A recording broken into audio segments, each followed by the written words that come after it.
All right. 414-799-1973. Been talking about this perfect barroom discussion in the Central Standard Distillery Timeout Sports Lounge. Be ready to weigh in with your opinions right here.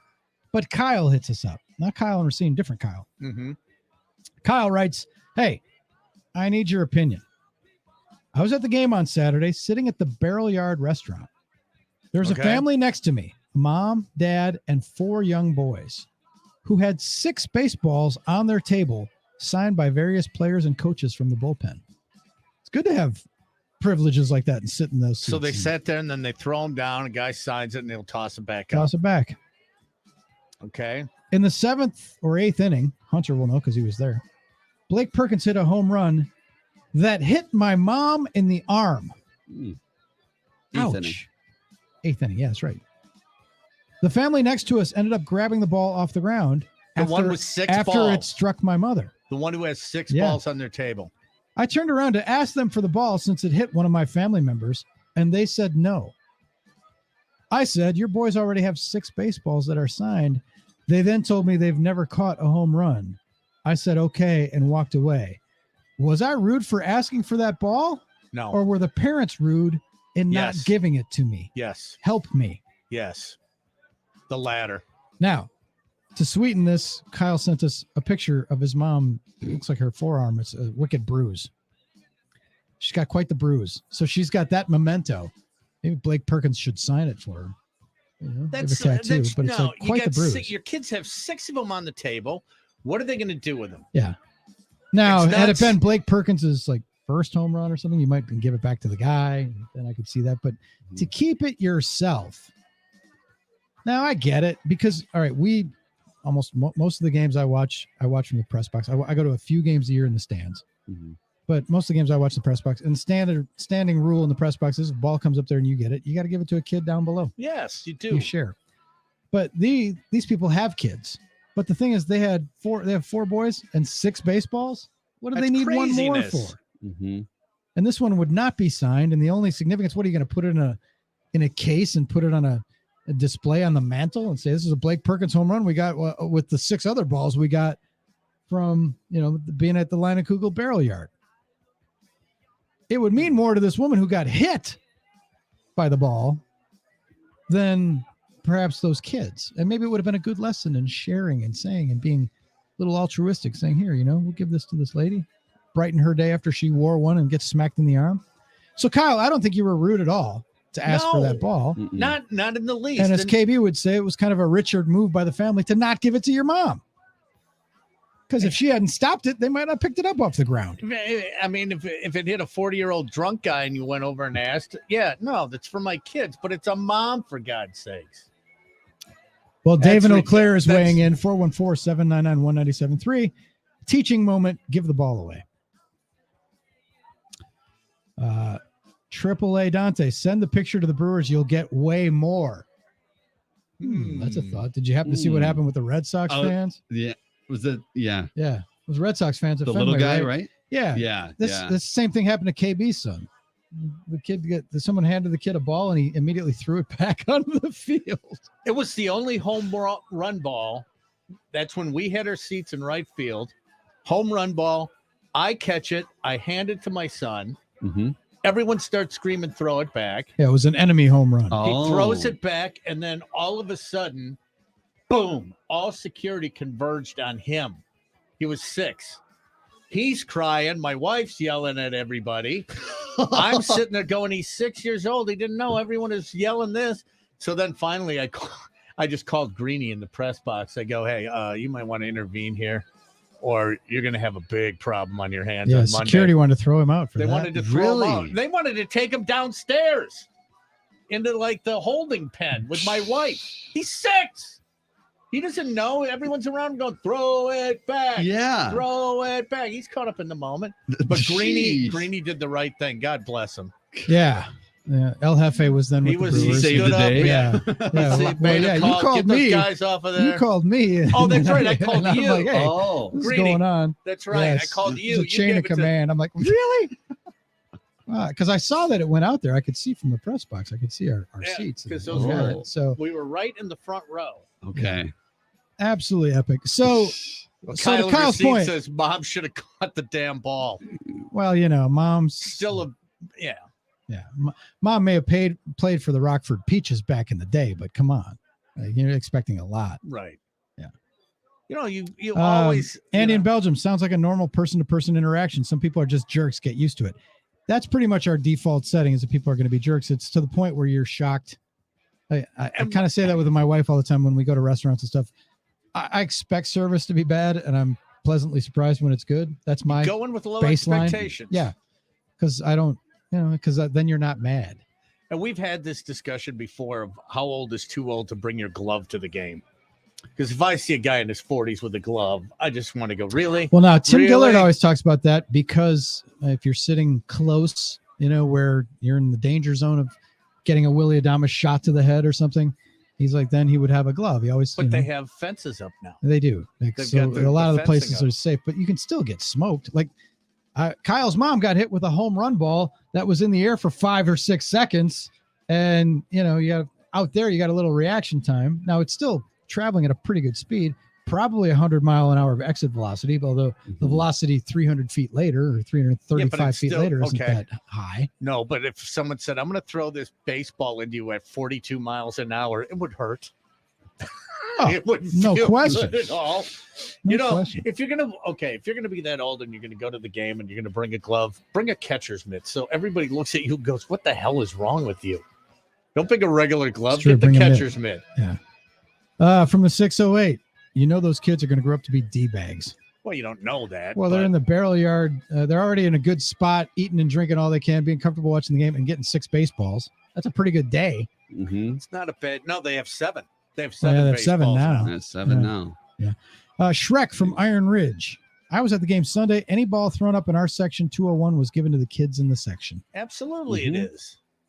It's kind of how. Yeah, if you're not with kids and you just keep the ball, and that's the thing. It's like the idea. And I know people like my whole life I've waited to get a ball at a game. Mhm. And it's like, go to Dick's Sporting Goods and buy one for $18. Well, what are you going to do with it? And it's like, that's just it. Like, At that point, what are you gonna do with the? unless it's some like huge game moment, home run If, kind of thing. if it's one of those things, like Yeah. if it's Jeter's 3,000 Right, hit or right, something, okay, right. then it might change or your if life. it's a home run, But in a Blake playoff Perkins game, home run Right, ball is right, not going to right. change your life. If it's like Woodruff's home run, a couple of years ago or whatever, Oh, Dan in the 715 says, keep the ball. Easy come, easy go. So he's standing up Possession for the is parents. 9/10 of the law. I don't think so, Dan. Yeah, Dan, come on. They have 6 balls there. Kyle's mom sacrificed her arm in a big bruise for this. Come on. What did you do to do it? You picked it up off the ground. Yeah. yeah, you got to earn I it. think. Yeah, she earned it. So where do you weigh in? 414-799-1973. First of all, Kyle was not out of bounds to ask for that ball. No. Mm-mm. It hit my mom. Like, look at the bruise. And maybe he should have said something or posted something and try to shake down the Brewers for a little swag. They'd probably hook you up. Because what happened in the Fenway example we're talking about, the kid gets the ball, his dad hands it to him, and he throws it back, throws it on the field. And they're like, no. And there was another brother with him, kind of reminded me of Hunter and Sawyer. And the brother just went crazy. Like, what were you doing? Like, the Yeah. older brother was pissed. And this was all captured on the television. And the Red Sox, being the PR savvy organization, went and hooked them up with a bunch of swag, couple balls of jersey, and they hooked them up, Mhm. So no hard feelings. Well, the weird part about that though is the little guy he's probably 6 years old, 7 years old, and he was staring at a phone in his hand. So it just reminded me of like today's, little guy goes to a baseball game. He has a smartphone in his hand. He's not even paying attention. They hand him a ball and he doesn't even look. He just throws it. He doesn't even Wow. move He his hardly even I'll have to looks. look that up. No. So he's probably, playing a little game on his phone or whatever at a baseball game. Wow. It's like, Well, Scott that's Cottage the Grove says, generation. my sister got hit by a foul ball. She got the ball, and there's blood on it. So she must have. And he's got a picture of his sister, and she's Oh. bleeding from the upper lip. Got her Dear God, it caught her right in the chops. right in the soup coolers, right there. Ugh. Oh my goodness, Scott! Didn't See, need to and she see got the that ball today. back. JJ said, "How big is Mom's arm?" Come on now. I Doesn't don't know. matter. It doesn't Size matter. of a canned ham. But Triple a A. big bruise. AAA Dante. God bless you. Dan in the 715 who said that the you keep the ball because you were the one who caught it or you were the one who picked it up. AAA Dante replies with, "I bet you Dan lives in a gated community." Pretty classic. Oh, from the great beyond, Eric Gitter's texting us. I had a ball once when I was 8 that landed in my seat. I sat down on the ball. Some middle-aged dude from behind reached under me and took the ball and kept it. Really? That's a Richard Why is he grabbing move. an 8-year-old boy's ass? That's what I want to know. How do you bring him up on charges? Chris Hansen. I've seen guys that will run over kids and elderly to catch a foul ball. There's the guy, the Happy Youngster, was famous for ball hawking out there and during BP and during games back in the old county stadium. Oh, here we go. Tony, it's a loose ball situation. Life isn't fair. Yeah, I kind of know. I would say if it hits the mom, hits the ground, you pick it up, right? Give it to your kids. If you have not one, if you have no balls on the table, right? Yeah. Keep it. No, we got However, They had 6. if you have one ball and 4 boys, Keep it. you're keeping it? Yeah, I would. I think so. They're going to end up playing catch with these things anyway. Plus, they got probably some guy from some bullpen catcher from the Pirates probably autographed it or something, It's like, or no, they're by the Brewers bullpen. So it would have been Brewers. So it would be a little bit better. But if Jim Henderson signed a ball, they're probably playing with it right now. Mm-hmm. They're in the backyard playing catch with it right now. And the Blake Perkins homer ball, like, what are you going to do? Build a shrine to it in your living room? Yeah, if they didn't have anything, like if they were sitting and none of those balls were sitting there, then I think you let them keep it because they're kids. That goes back to our kid argument. Right. But they had 6. Yeah. Hit us up, 414-799-1973.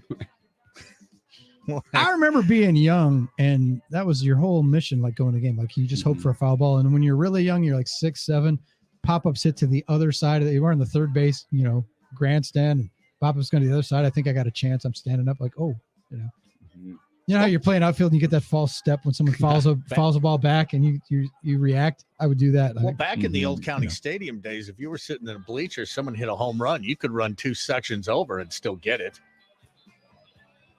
Yeah, that's probably true. It wasn't, not Snap wrong. from New Berlin is piling on with Dante and saying they live in a gated community and got comp tickets.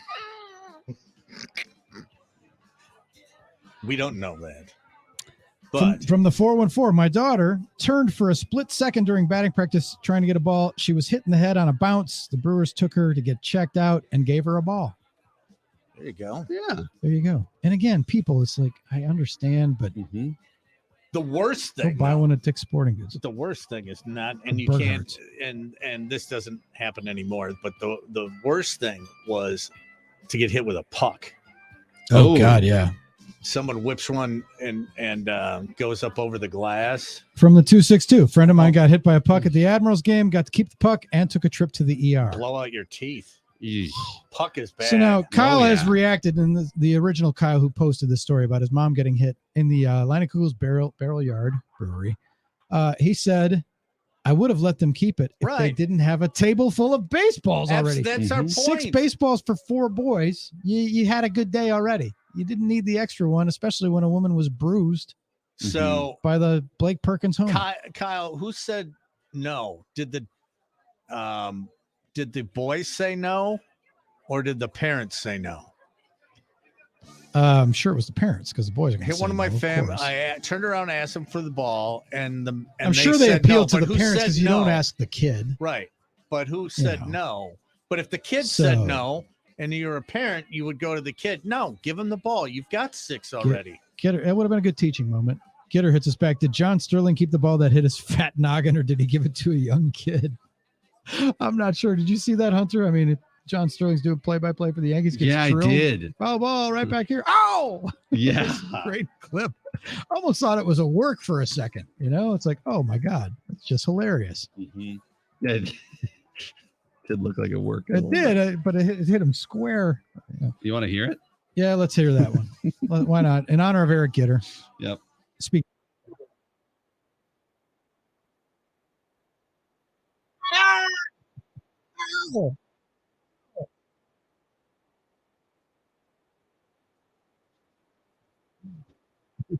Never stopped. That's a pro. First stop. That's a pro. That's spectacular. I did see that on the socials. Yeah, there's video of it. Oh yeah, there's video. Yeah. It's like alone in the booth. Yeah. Our pal and producer to the stars, Euchre and Lev and Grindle and Kent Sommerfeld was hit years ago in Detroit. They used to have the old press box, the old Tiger Stadium. The press box was like at the top of the backstop, and they had one of those slanted backstops, that they used to have. Oh yeah. Where, I think the Brewers got rid of theirs because a drunk guy once tried to climb that to get up to see Bob Euchre in the press box. But they used to have those because they used to get the balls back, and they had that slanted, sort of backstop, and the press box at the old Tiger Stadium was right at the top of that, really close, and you could hear the catcher and umpire talking and stuff. And Sammy got one. He was sitting behind Uke, and I believe Pat Hughes at the time, and he got one right between the eyes, almost like Adames, almost knocked him out, almost like Adames in the dugout, because that ball comes screaming. And when those balls come screaming back, and the same thing with us in the press box at American Family Field, they got backspin, and they're coming hot, man. They are. Even at the apex, they're coming in hot. Here we go. Dan in the 715 has responded. He says, actually, I don't live in a gated community. I live on 160 acres on a river in the middle of northeast Wisconsin, not a neighbor within 5 miles. So no gates. Well, so Dan, then when are you publishing your manifesto? Yeah, exactly. And Kyle did clear up. He did ask the parents, and the parents said no. I'm going to say that's a right Richard now, move. those are parents not setting a good example. Yeah. We have the what are we calling these things? The fickle flare. We can pay that off. Do we have that? Mm-hmm. Yeah. It is the second cornerback and 16th commitment overall of the 2024 recruiting class is Jay Harper, who has committed to the Wisconsin Badgers. Who's Jay Harper, you say? He's their latest recruit, and he's on Twitter at JHarper_2. Okay. So Jay Harper is the latest commit. He plays for the Valley Rams varsity football team. I can't wait to tell Sue. She'll be so excited. Valley, Alabama. So they have an Alabama cornerback, a skilled position guy from Alabama, defensive back, probably a kick returner too. He has committed to the University of Wisconsin. That was who wouldn't want to play for defensive-minded coach and Luke Fickle? I know this program will develop me on and off the field. Way to go. Get after it. Exciting times. No question about it. Speaking of excitement, we're very excited because Summerfest is this week. And when we come back, although he threatened to shut down the game forever. No, we're bringing it back. We're going to play What's Wrong with That Guy, and it'll be your chance to win a 4-pack of Summerfest passes and a wristband up front, up close and personal in the pit to see one of Hunter's favorite acts, Scotty McCreery, at the U.S. Cellular Connection stage on July 8th. You can win general admission Summerfest tickets at 973thegame.com, but you can win 4 passes and 4 wristbands to see Scotty McCreery up close when we come back. We're in the Central Standard Distillery Timeout Sports Lounge. It's Drew and KB.